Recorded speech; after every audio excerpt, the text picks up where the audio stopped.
কখনো কি ভেবেছো তুমি কেন পড়াশুনো করতে পারছো না? কেন বই খুললেই মনে হয় যেন কিছু বুঝতে পারছো না? আসলে দোষ তোমার নয়, কারণ আমরা সবাই এমন একটা সময়ে পড়ি যখন চারপাশে সব কিছু আমাদের মনোযোগকে কেড়ে নেয়।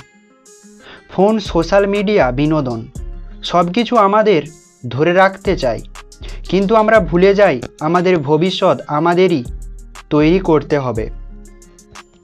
এই পৃথিবীতে এমন কেউ নেই যে একবারে সফল হয়েছে।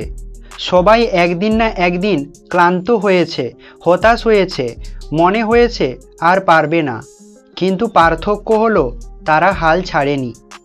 চলো একটা গল্প বলি। একটা ছেলে ছিল যার নাম ছিল রাজ। ছোটবেলা থেকেই তার পড়াশোনায় মন বসতো না।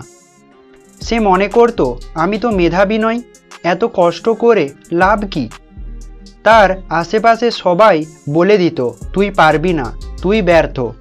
কিন্তু একদিন তার বাবা তাকে বলল, একটা বীজকে যদি সঠিক যত্ন না দাও তাহলে কি সেটা কখনোই বিশাল গাছ হবে? প্রতিদিন একটু একটু করে যত্ন নিতে হয়, তাহলেই একদিন সে ছায়া দেয়।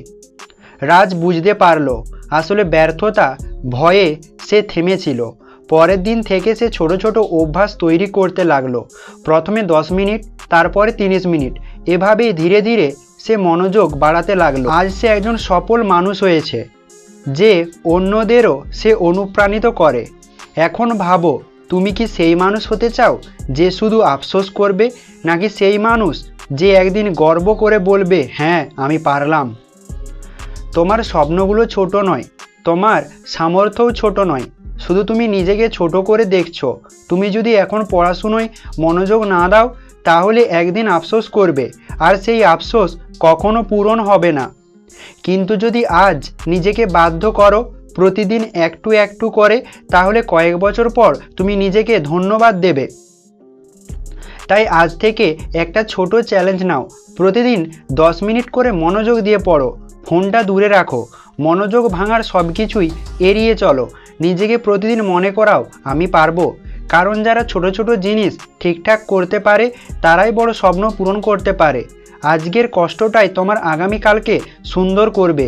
তাই নিজের প্রতি বিশ্বাস রাখো, বইটা খুলে ফেলো আর শুরু করো। তুমি পারবে, কারণ তুমি হারার জন্য জন্মাওনি। Thanks for watching.